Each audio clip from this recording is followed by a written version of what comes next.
First question. Who's to blame for the Eagles' dysfunction? I think it's a pretty obvious answer, but Spencer, I want to know what you think.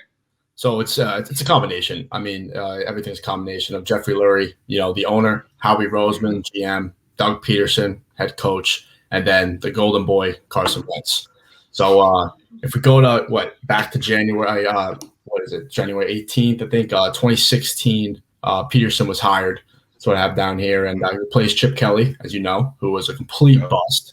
And when Peterson came into the league for the Eagles, they had Sam Bradford. You guys remember Sam?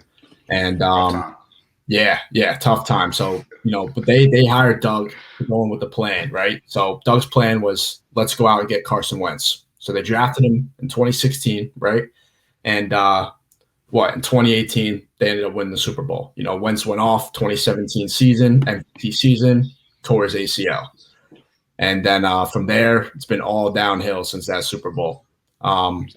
Carson's been playing poorly. Doug's been coaching poorly. And when your quarterback loses the locker room like Carson did, so does your head coach. Because Doug's plan, he was originally hired, his plan was Carson Wentz. And when that plan failed, I mean, it's it. So they got to fire Doug. They got to trade Carson Wentz. I think they got to get rid of Howie Roseman personally, but we'll see what happens. And then we got a new head coach now in Nick Sirianni. So do you blame Peterson more than Roseman? I blame Doug. Yeah. Wow. Okay. So you're feeding into the storyline, because I disagree with you, man. I think Doug Peterson was the scapegoat, man. I think they scapegoated my guy. Because the thing I saw with Doug was this, man. I mean, I think you was right about ownership, and I think you're right about the GM. So I'll say, who's to blame? There's only one person to blame, man. Well, really two. It's Howie Roseman. Howie Roseman is such a major part of the blame because he created this dysfunction in the first place, man. Our franchise is in shambles because of the cap space situation that he signed us in.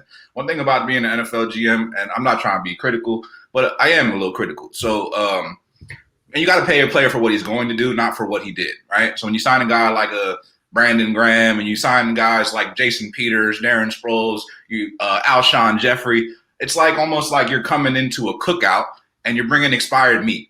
Nobody wants to eat old burgers, man. We want fresh meat, fresh burgers, man. And we came into this season with a whole bunch of expired meat. And Carson Wentz, actually, honestly, I did not expect him to have this bad of a season, but I think it's not all his fault. I think actually it's mostly Howie Roseman's fault because he didn't put the right weapons around him.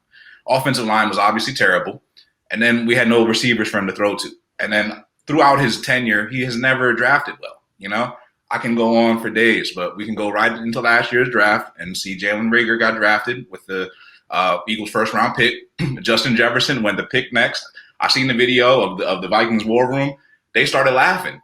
They started laughing. They started laughing. They said, "Oh wow, I can't believe they did that."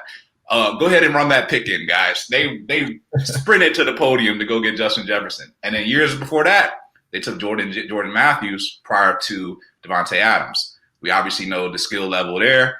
2 years ago, or was it 3, they drafted J.J. Arcega-Whiteside, one of the worst players I've ever seen in the Eagles uniform, and missed out on DK Metcalf, who is, I don't know what tape you're looking at or what you could possibly be looking at. If you see the dude, he's a freak of nature. No way that he's possibly better than a J.J. Arcega-Whiteside. Who was a boss? You said he's just here for the meat combos. Pause. That's gay. Nah, but seriously, man, I blame Howie Roseman, man. And I think what happened was with the ownership that they wanted somebody behind the coaching staff that they could control, right? They wanted a yes guy. I get that. I think Jeff Lurie was here on quote. Lurie is not confident about Peter's vision going forward after the two met. So, Doug's whole plan again was Carson Wentz, and that's why I disagree. I think Doug's plan was Carson Wentz. That's why he was hired. Carson Wentz failed. Doug failed. And I think that's it. And I think Howie, he's got his own problems. I'll go into that later. But all right, man. Well, let's move it on. Yeah, I agree, man. I agree. There's a lot of blame to go around.